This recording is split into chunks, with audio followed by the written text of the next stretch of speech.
Have you ever found yourself lying awake at night, staring into the darkness, wondering why life seems to become harder just when you're trying your best to do what is right? Maybe you've worked honestly while others gain success through dishonesty. Maybe you've tried to be kind only to be met with rejection. Maybe you've prayed with sincerity, hoping for relief, yet the burden on your shoulders only seemed to grow heavier. In moments like these, a quiet question often rises in the heart, even if we are afraid to say it aloud. If God is kind, if He is just, then why do good people suffer? Why are those who strive to live with faith, integrity, and compassion often the very people carrying the greatest burdens? It is a question that has echoed through human history. It has been whispered in hospital rooms, cried into lonely nights, spoken beside fresh graves, and carried silently by countless hearts that wondered whether anyone truly understood what they were going through. The remarkable thing is that this question is not ignored by Islam. It is not dismissed as a sign of weak faith, nor is it treated as something shameful to ask. Instead, the Quran and the authentic teachings of the Prophet Muhammad confront it directly. They acknowledge the reality of pain without denying the mercy of God. They recognize tears without taking away hope. They teach us that suffering is not evidence that God has abandoned someone. Sometimes, it is exactly the opposite. Sometimes, what appears to be the greatest hardship is, in reality, one of the greatest signs of God's wisdom, care, and purpose in a person's life. Our modern world often teaches us to measure success by comfort. We assume that a good life means an easy life. We chase security, financial stability, good health, recognition, and peace of mind. None of these blessings are wrong to seek. In fact, they are gifts from God when used wisely. But somewhere along the way, many people begin to believe another idea without even realizing it. They start to think that if God truly loves someone, that person's life should become easier. Then, when hardship arrives, faith begins to shake. Questions arise. Doubts grow. Yet this assumption is never presented in the Quran. The message of revelation is far deeper than that. The Quran tells us in chapter 2, verse 214, by reminding believers whether they expected to enter paradise without experiencing what those before them experienced. They were touched by poverty, hardship, and severe trials until even the messenger and those who believed with him cried out, asking when God's help would come. Then came the reassuring promise that the help of God is always near. Notice something remarkable about this verse. It does not criticize those believers for feeling overwhelmed. It does not pretend that hardship is painless. Instead, it shows that even the finest believers reached moments where relief seemed distant. Yet the promise remained unchanged. God's help was near, even if they could not yet see it. That single lesson changes the way we understand suffering. Hardship is not always a sign that something has gone wrong. Sometimes it is part of the very path leading toward something greater. Imagine climbing a mountain. The higher you climb, the steeper the path becomes. Your muscles ache. Your breathing becomes difficult. If someone judged the journey only by how exhausting it felt, they might conclude they were heading in the wrong direction. Yet the opposite is true. The difficulty often increases because the destination is drawing closer. The Quran repeatedly teaches us to look beyond the immediate moment and to trust that our limited perspective cannot always see the full picture. This is one of the greatest differences between a worldly view of life and an Islamic view of life. The worldly view judges events only by what they feel like today. If something is pleasant, it must be good. If something is painful, it must be bad. But God repeatedly teaches us that human knowledge is incomplete. In chapter 2, verse 216, the Quran reminds us that we may dislike something while it is actually good for us, and we may love something while it is harmful for us. God knows, while we do not know. These are not merely comforting words. They are an invitation to humility. They remind us that our understanding of today's events is only a tiny part of a much larger story that only God can fully see. Think about the lives of the prophets. If anyone deserved a life free from suffering, surely it would have been them. They were chosen by God. They were the most sincere, the most truthful, the most patient, and the closest to Him. Yet their lives tell an entirely different story. The Quran does not present their biographies as tales of uninterrupted ease. Instead, it presents lives marked by extraordinary tests, remarkable patience, and unwavering trust. Their stories become living proof that hardship is not evidence of God's anger. Often, it is evidence of being entrusted with a greater purpose. Consider the life of Noah. According to the Quran, he called his people patiently for centuries, inviting them toward God with wisdom, persistence, and compassion. Yet only a small number accepted his message. Imagine dedicating so much of your life to guiding others while seeing so little visible success. In today's world, many people would call that failure. They measure success only by numbers, influence, and immediate results. But God never judged Noah that way. His mission was not measured by how many people listened. It was measured by his faithfulness to the responsibility God had given him. Or think about Abraham. His devotion to God led him into trials that would seem unimaginable. He faced rejection from his own people. According to the Quran, he was thrown into a great fire because of his unwavering belief.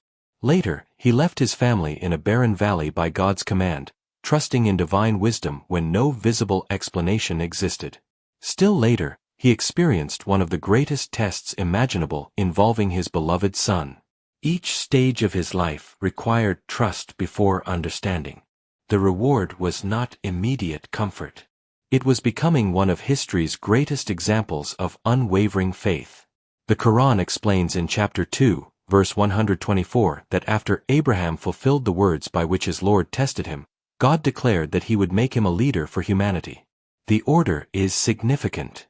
The testing came before the honor. The hardship came before the elevation. This pattern appears again and again throughout Revelation.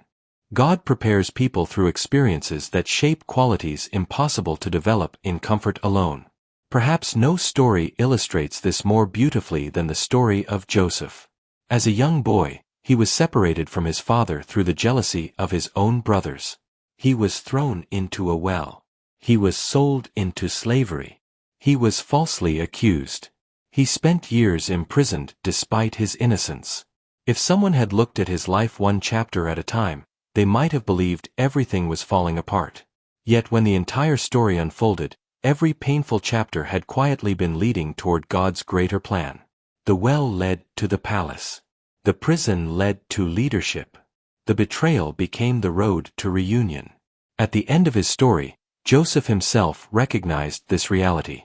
As described in chapter 12, verse 100, he acknowledged that God had been kind to him in ways he had not understood while living through those events. What once appeared to be separate tragedies were, in fact, connected steps toward a purpose only God could see. How many moments in our own lives resemble that pattern? We lose a job that seemed essential. Years later, we discover it opened the door to something better. A relationship ends painfully, only for us to later recognize that staying in it would have caused far greater harm. We experience illness that slows us down, forcing us to rethink priorities we had ignored for years. While living through these moments, they rarely make sense. Understanding often comes only in hindsight, and sometimes it may not come fully until the hereafter. This is why trust in God is never presented as blind optimism. It is informed confidence based on who God is. A believer does not deny pain. A believer simply refuses to believe that pain is meaningless. Every experience exists within God's knowledge, wisdom, justice, and mercy, even when those qualities are hidden from our immediate understanding. The Prophet Muhammad lived this reality more completely than almost anyone. Long before he became the leader of a growing community, his life was marked by profound personal loss. His father passed away before he was born. His mother died while he was still a child. His grandfather, who cared for him, also passed away during his youth. Later, after receiving revelation, he endured years of mockery, persecution, economic boycott, and attempts on his life. He buried several of his own children. There came a period remembered by historians as the year of sorrow because of the deaths of two of the people who had given him the greatest support, his wife Khadija and his uncle Abu Talib. None of these hardships diminished his closeness to God. Rather, they became part of the life of the man whom Muslims believe was the most beloved servant of God. If hardship were a sign that God had abandoned someone, the lives of the prophets would make no sense. Instead, their lives teach us something profoundly different, that trials are not interruptions to the journey of faith, they are often the very road on which faith is strengthened, purified, and brought to completion. If the lives of the prophets teach us anything, it is that we must rethink the way we define a successful life. In our time, success is often measured by comfort, influence, wealth, or recognition. Yet the people whom God Himself chose as examples for humanity experienced hunger, exile, rejection, grief, imprisonment, and persecution. Their greatness was never found in the absence of hardship. It was found in the way they responded to hardship. This is one of the deepest themes running through the Quran and the authentic teachings of the Prophet Muhammad. God is not simply interested in changing our circumstances. He is shaping our character, our hearts, and ultimately our place in the hereafter. One authentic narration recorded in Sahih al-Bukhari tells us that the Prophet Muhammad was once asked which people are tested most severely. An authentic narration preserved in Jami, at-Tirmidhi, explains his answer in greater detail. He said that the prophets are tested first, then those most like them, and then those most like them after that. A person is tested according to the strength of his or her faith. If someone is firm in faith, the test may be more severe, while someone whose faith is weaker is tested according to that capacity. Trials continue until a believer walks upon the earth without sin. This teaching completely overturns the common assumption that hardship means God has turned away from someone. In many cases, according to the Prophet himself, the opposite may be true. Of course, this does not mean every hardship is automatically a reward. Islam presents a balanced understanding. Sometimes difficulties are simply part of living in a world where illness, disasters, accidents, and loss exist. Sometimes they are consequences of human choices, whether our own or those of others. At other times they are opportunities for purification, growth, or elevation. The important point is that believers are discouraged from making sweeping judgments about why a specific event happened. We are rarely in a position to know the complete wisdom behind any individual trial. Instead of asking, "Why did this happen to me?" the teachings of Islam gently encourage us to ask a different question: how should I respond to what has happened? That shift may seem small, but it transforms the entire conversation. The first question often traps us in endless speculation. The second leads us toward action, patience, gratitude, repentance where needed, trust in God, and personal growth. The Quran consistently directs our attention toward our response, rather than inviting us to unravel every hidden detail of the divine plan. One of the clearest passages on this subject appears in chapter 2, verse 155.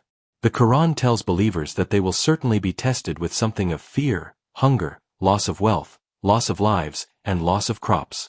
Then, immediately after describing these realities, it tells the Prophet Muhammad to give good news to those who remain patient.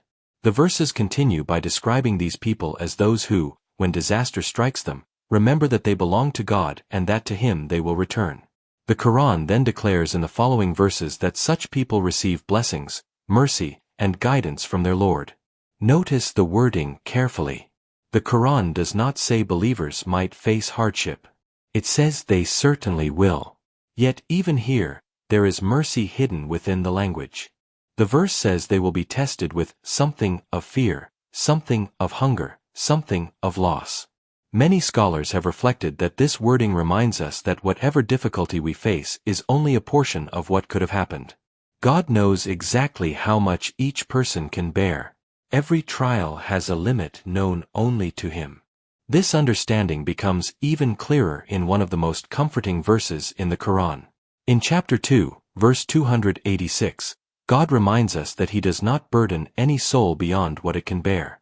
These words have comforted believers for centuries. Yet they are often misunderstood. They do not mean that every test will feel easy or that we will immediately recognize our own strength. Many people reach moments where they feel exhausted, confused, or overwhelmed. The verse is not denying those emotions. Rather, it is assuring us that although we may not yet see a way forward, God already knows that we possess the capacity, with His help, to endure and grow through what we are facing. Think about moments in your own life that once seemed impossible to survive. Perhaps there was a loss that made each day feel unbearably heavy. Perhaps there was uncertainty about your future that filled every waking hour with anxiety. Yet somehow, one day became another, then another, and eventually you found yourself standing further along the road than you ever imagined possible. The pain may not have disappeared completely, but you became stronger than the person who first entered that trial. Often, we only discover the strength God placed within us after life demands that we use it. Another important lesson appears when we remember that this worldly life was never meant to be paradise. This may sound obvious, but it is a truth we easily forget. We naturally seek comfort, security, and lasting happiness, and there is nothing wrong with that. Yet when we unconsciously expect this life to provide permanent peace, disappointment becomes inevitable. Every blessing here is temporary. Youth fades. Wealth changes hands. Health can disappear unexpectedly. Relationships end through distance or death. Even the happiest moments pass. The Quran repeatedly redirects our attention toward the hereafter because only there does lasting security truly exist. In chapter 67, verse 2, the Quran explains that God created death and life to test which of us would do the best deeds. Notice that the verse does not say the greatest number of deeds or the most impressive achievements. It speaks about the best deeds.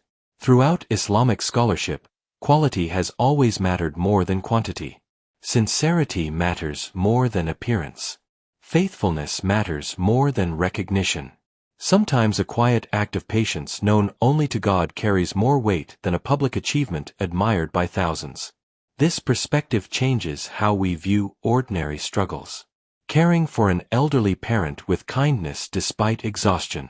Remaining honest when dishonesty would bring financial gain. Forgiving someone who sincerely seeks forgiveness. Continuing to pray while waiting for answers that seem delayed. Raising children with integrity in a world filled with distractions. Resisting the temptation to return harm for harm. None of these moments may ever make headlines, yet each one can become an act of worship when done for God's sake. The Prophet Muhammad also taught something deeply reassuring about the spiritual value of hardship itself.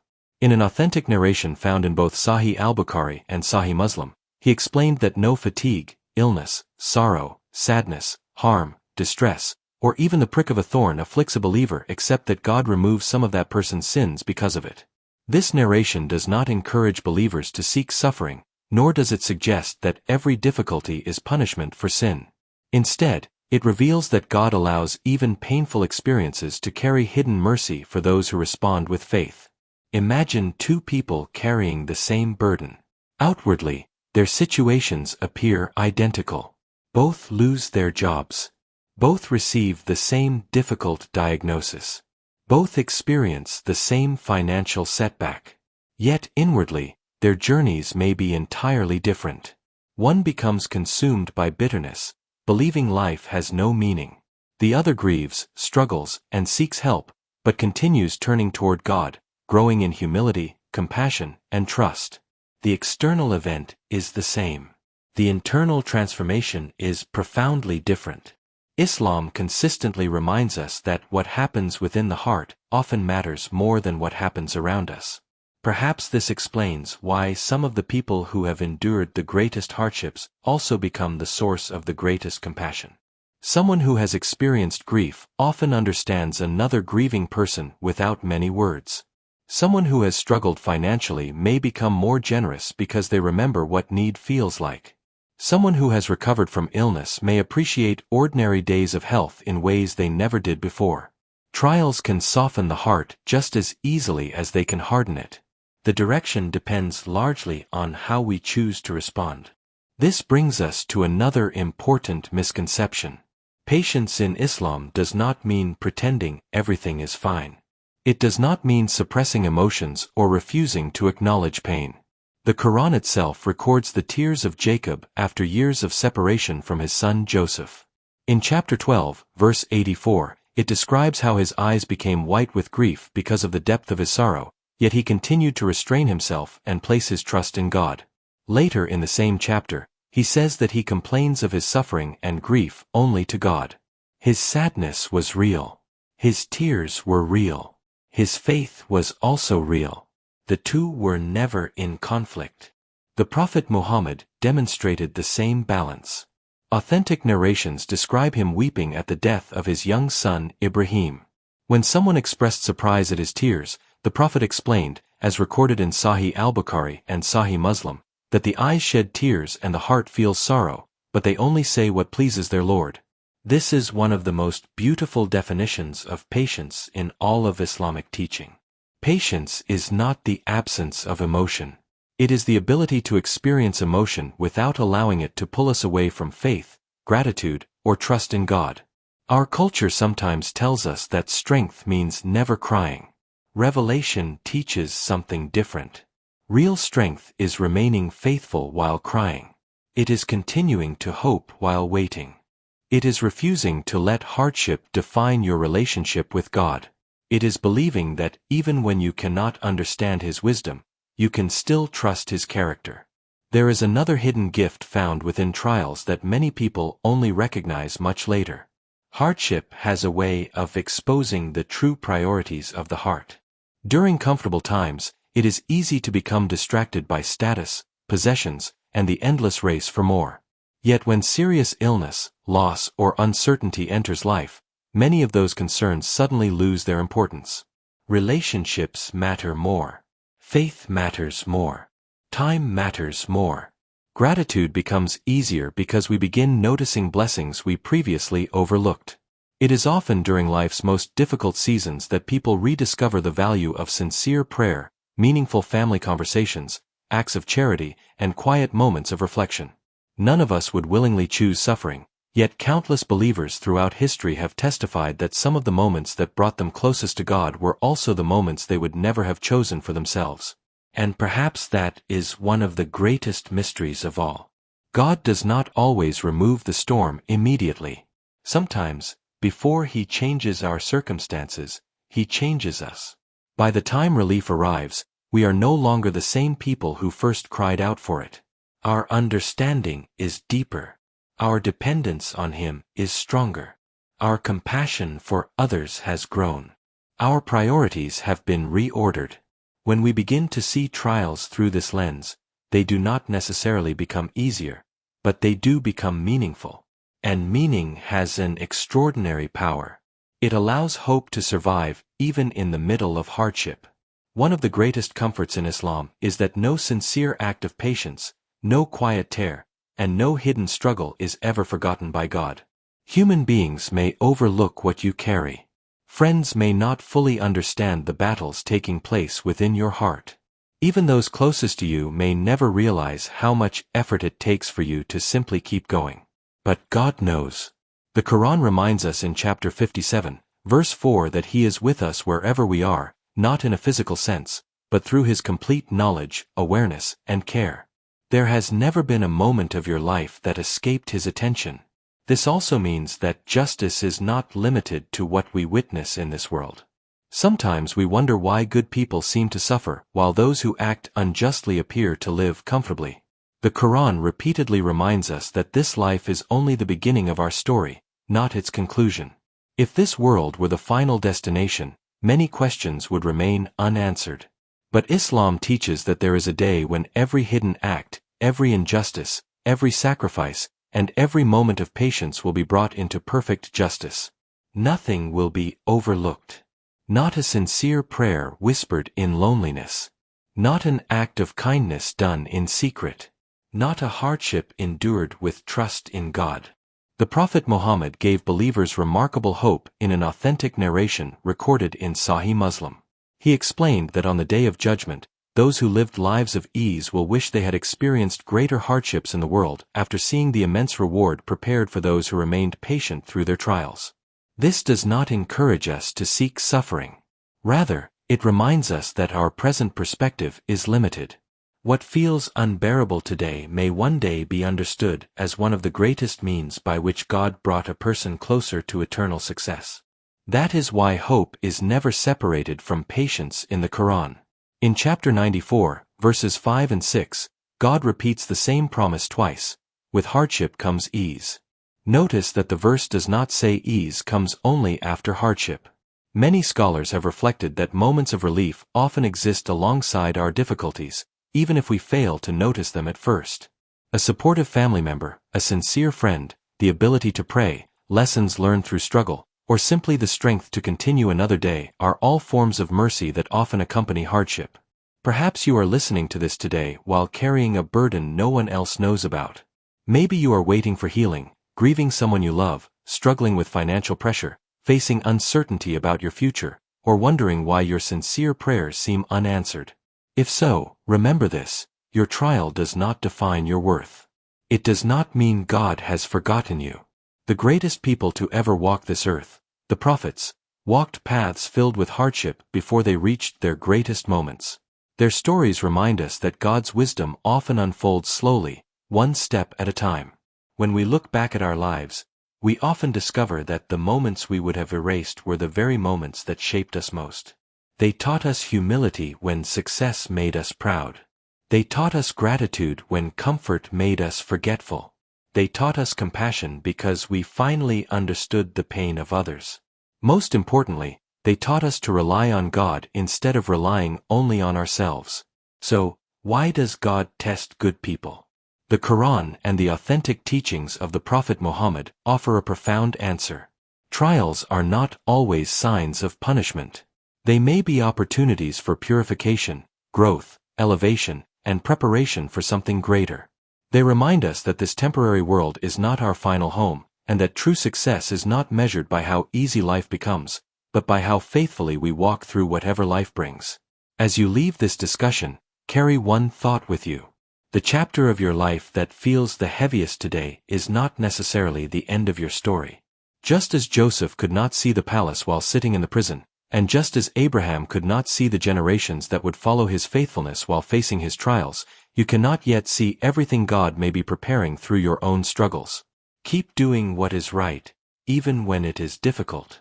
Keep turning to God, even when answers seem delayed. Keep choosing hope over despair, trust over fear, and patience over bitterness. One day, whether in this life or in the life to come, the wisdom behind every sincere trial will become clear. And when that day arrives, you will realize that God never abandoned you for a single moment. He was guiding you all along.